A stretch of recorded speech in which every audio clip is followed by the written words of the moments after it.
El debate permanente, el único antídoto contra la manipulación de la opinión. La mesa de análisis con Olga Armida Grijalva y Jesús Moreno Durazo.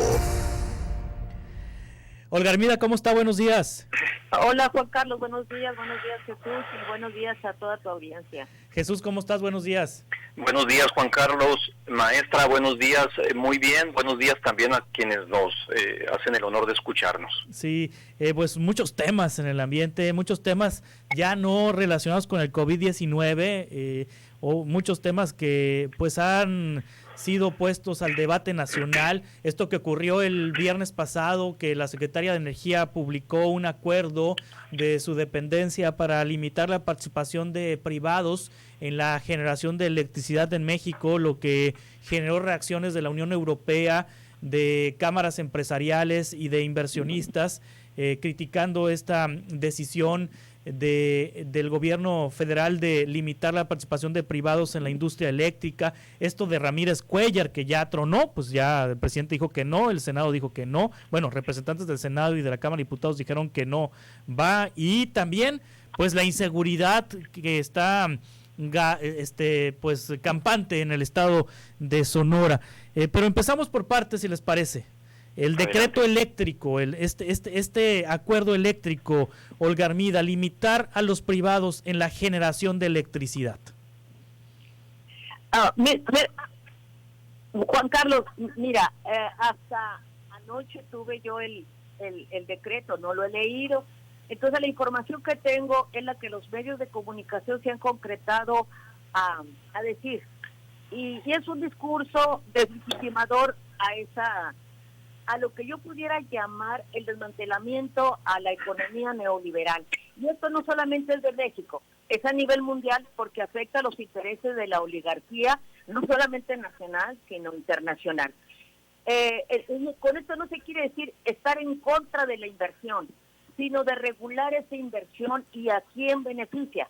Te voy a poner un ejemplo que vivimos aquí en México, concretamente en la privatización del ejido. Fue un discurso que todos los medios nacionales e internacionales dieron a favor de la privatización, a pesar de que era un principio constitucional.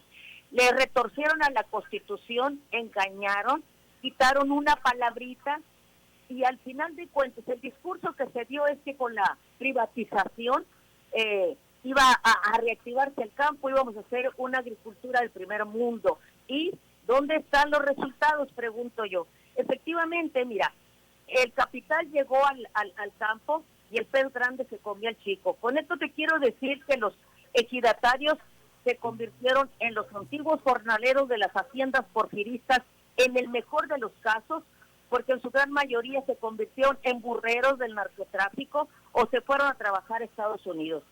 La alimentación necesaria para el pueblo de México se tuvo que importar porque el frijol y el maíz no era una agricultura suntuaria. Entonces el campo se utilizó, sobre todo en el norte, para una agricultura suntuaria que vino a beneficiar a unos cuantos y empobrecer el campo. ¿Y eso pasó con la electricidad entonces? Yo creo que se tiene que buscar el equilibrio. ¿Y eso pasó con la electricidad entonces, maestra? ¿Eso pasó con la electricidad entonces? Exactamente, mira, yo lo que traté de poner con este ejemplo, porque que lo viví, que lo sentí, que lo estudié, a que a eso puede desembocar. Yo creo que en la cuestión esta de lo que yo he escuchado por voces de quien representa los intereses de la oligarquía nacional, pues están despotricando contra ella, ¿verdad? Nos están poniendo en el terror, nos están poniendo como ineptos, nos están poniendo como ocurrencias, todo lo que se le puede para deslegitimar una acción que desde mi punto de vista trata de ser más distributiva la riqueza. En este sentido, según lo que yo entendí, ahorita el petróleo está en bajo costo, se requiere generar, no se puede almacenar, no se puede quemar, pues bueno, se utilizará para la generación de energía eléctrica. Se va a afectar a la inversión de las energías renovables, Probablemente, aquí habría que ver en qué medida, el cómo y el cuándo. Es que no tenemos la información. Sí. Lo que nosotros como ciudadanos hemos tenido, lo que las televisoras y los medios de comunicación nos han dicho, porque apenas el decreto se va publicando. Todavía ese decreto hay que reglamentarse.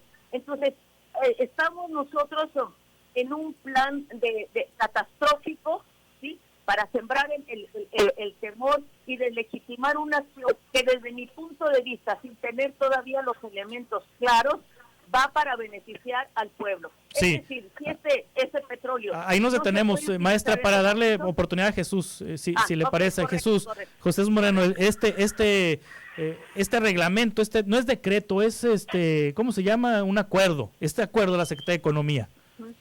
A ver, Juan Carlos, yo para llegar primero a ese acuerdo, como efectivamente eso es, se publicó ayer, yo trataría de poner en contexto algunos elementos de cómo ha sido la relación del presidente con la iniciativa privada del país. Y ha sido una relación de encuentros y de desencuentros, o de encuentros y de encontronazos, como la quieras ver. Y que tú bien recordarás, inició, para no irnos más atrás, el 2018, cuando decide cancelar aquel proyecto aeroportuario de 13,000 millones de dólares que ya estaba en marcha. Después, en el Inter, con el correr de los meses, se han mandado algunas señales de cercanía. Por ejemplo, López Obrador y los empresarios se reunieron cuando Carlos Salazar Lomelí, que se dice, entre paréntesis, muy amigo del presidente, tomó posesión como presidente del Consejo Coordinador Empresarial en febrero pasado, ahora en febrero del 2019, y hasta invitó incluso a cenar tamales a los empresarios para ofrecerles cachitos para el avión presidencial. Sin embargo, en los últimos meses la relación se ha tensado cuando el presidente se niega a implementar un plan de estímulos fuerte, robusto, muscular para mitigar la crisis inminente que va a dejar el coronavirus. Y más recientemente recordarás cuando respalda el referéndum local para cerrar la planta de cerveza Constellation Brands acá en Baja California, que ya estaba parcialmente construido. Con esos antecedentes, ahora sí podemos entrar al acuerdo que nos ocupa, que es un acuerdo larguísimo, por cierto, lo leí anoche, por el que se emite la política de confiabilidad, seguridad, continuidad y calidad en el sistema eléctrico nacional. Así se llama el acuerdo. De entrada, el primer punto es que es un acuerdo que se publica sin respetar los procesos legales y regulatorios. El día de ayer, el empresario Luis Carlos Peralta, que conoce muchísimo del tema, que se desenvuelve en ese sector, es un muy conocedor del tema, insisto, te dejó claro ya cómo se ponen en riesgo una serie de inversiones. ¿Cuáles son las consecuencias en lo inmediato de este acuerdo hasta donde alcanzo a visualizar? Las voy a mencionar algunas, y aquí el orden de que las acomode no va a alterar para nada el producto. Primero, me iría por la pérdida de empleos, y si quieres más adelante compartimos algunos datos de los empleos que se están estimando que se pueden perder. Ahora, de entradísima, decisiones de este tipo vienen a minar la confianza de los inversionistas para apostar y arriesgar su dinero en México. ¿Por qué, Juan Carlos? Pues por la sencilla razón de que mandas una mala señal de que no hay certeza jurídica para las empresas que buscan invertir en el país. Luego hay daños también a proyectos de electricidad de todas las tecnologías, sin dejar de lado que se vulnera lo establecido en el Acuerdo de París. O sea, México también manda una muy mala señal al mundo, a las demás naciones, en ese sentido. Y por si fuera poco, se vienen en cascada una serie de litigios, tanto en el país como el extranjero. De entrada, leía ayer, el gobierno podría enfrentar así de entrada 44 litigios nacionales e internacionales de empresas generadoras de energías renovables, eólicas y fotovoltaicas que estaban en fase de prueba y que no pudieron entrar en operación. El Centro Nacional de Control de Energías, que es el CENACE, ayer te lo citaba también Luis Carlos, tiene registradas más de 540 solicitudes de interconexión de centrales que operarán con combustibles limpios. Ojo con estos datos, porque ese es el impacto donde está pegando este acuerdo.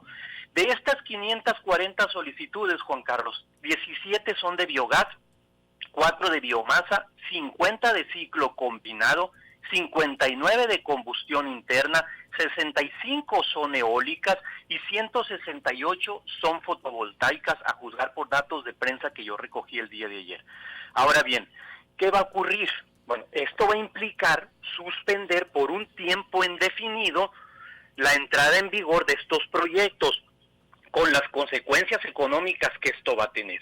De estos proyectos, y aquí me interesa detenerme también, 4 están en Sonora, 3 están en Coahuila, 2 más están en estados como Aguascalientes, San Luis Potosí, Tamaulipas, Puebla, Zacatecas, Baja California y Tlaxcala, Guanajuato, Veracruz, Morelos y Ciudad de México tienen 1.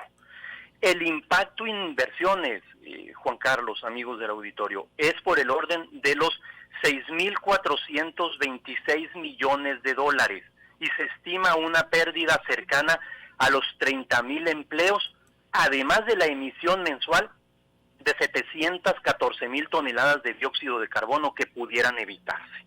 Allí lo dejo. Yo la verdad no entiendo la medida, porque, a ver, una pregunta elemental.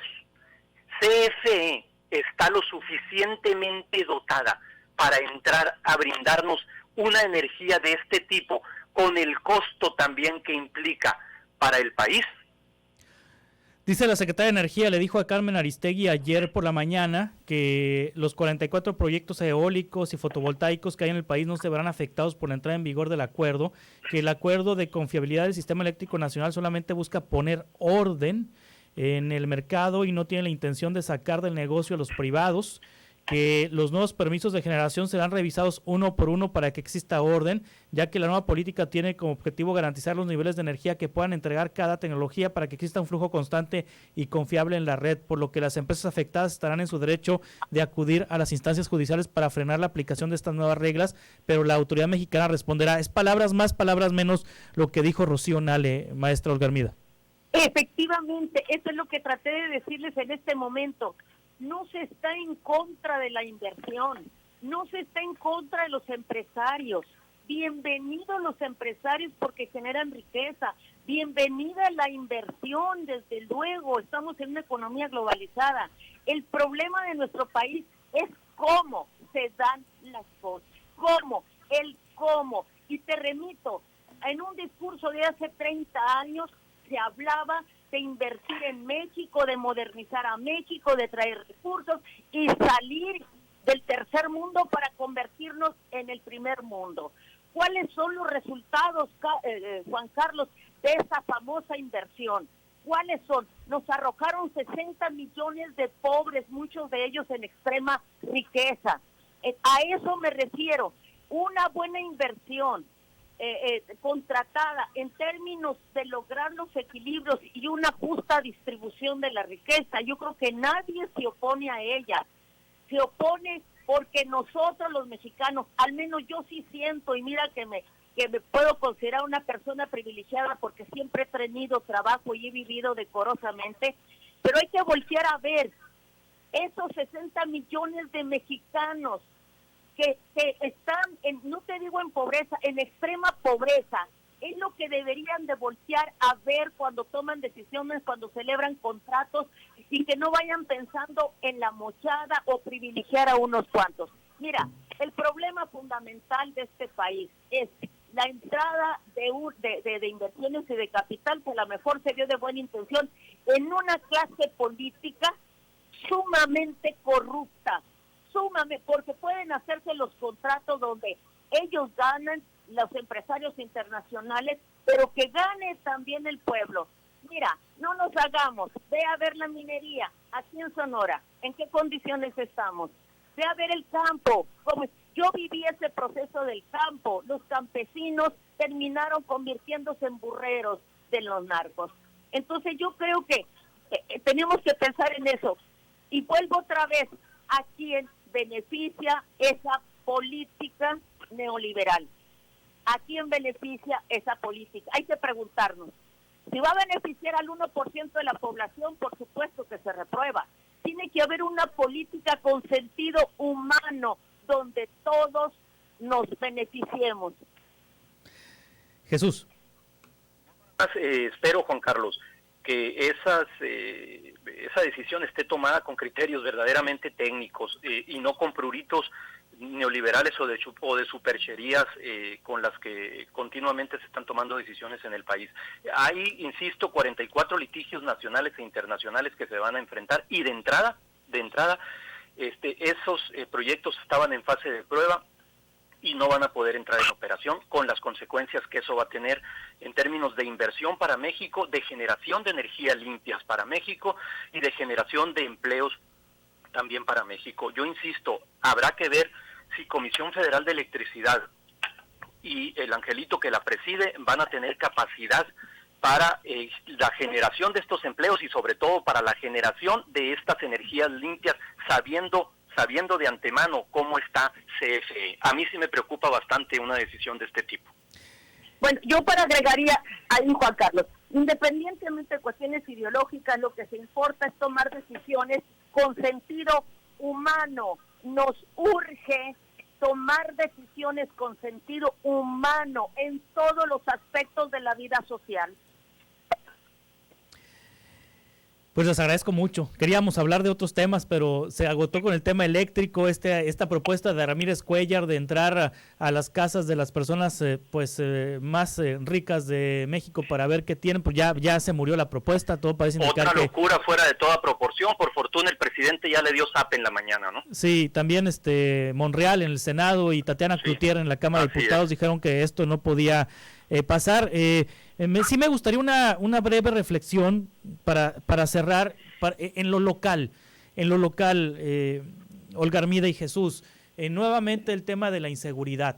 Datos oficiales del Secretario Ejecutivo del Sistema Nacional de Seguridad Pública ubican que en Sonora aumentó el homicidio doloso 60% en el primer trimestre, y eso que todavía no se cuenta abril y mayo, en donde tenemos lo que pasó la semana pasada en Magdalena, muy preocupante, lo que viene pasando en Guaymas, donde matan policías. Ayer encontraron hieleras con 3 cuerpos desmembrados en Caborca. En Obregón mataron a un propietario de un medio de comunicación. En fin, está el tema ahí latente de la inseguridad. Sí, Olga. Pues más que latente, está más que presente. Sí. ¿Cuáles son las causas por las que se ha acelerado? La verdad, me resulta inexplicable. ¿O qué fuerzas extrañas están detrás de todo esto? ¿Sí? Acuérdate que vamos a tener elecciones, y acuérdate también, pues que también se pretende generar una serie de lecturas en torno a un periodo preelectoral. Yo por ahí me he ido, sin embargo, pues no tengo la bola de cristal para saber, pero sí me alarma, sí me preocupa esos niveles, aunque te voy a decir que también en otros estados ha repuntado fuertemente. Me llamó mucho la atención lo de esta Chiapas, y bueno, no es el caso hablarlo, pero hay una profunda preocupación por la violencia aquí en Sonora. Sí, Jesús. Mira, Juan Carlos, esos datos que acabas de mostrar, tanto las cifras como los incidentes en Caborca, Magdalena, Ciudad Obregón, revelan, nos vienen a demostrar una vez más que la política de seguridad de Alfonso Durazo y de Andrés Manuel López Obrador no está funcionando. Y sin una buena política de seguridad, es decir, sin una contención de la inseguridad y sin crecimiento y desarrollo que has venido abordando a lo largo del programa, no va a haber 4T. La 4T va a ser mero discurso. Muy bien, pues les agradezco mucho. Olga Armida Grijalva, Jesús Moreno Durazo, gracias por estar aquí con nosotros. Al contrario, gracias, Juan Carlos, buenos días. Gracias por esa oportunidad que nos das. Gracias, es Olga Armida Grijalva y Jesús Moreno Durazo. Reporte 100.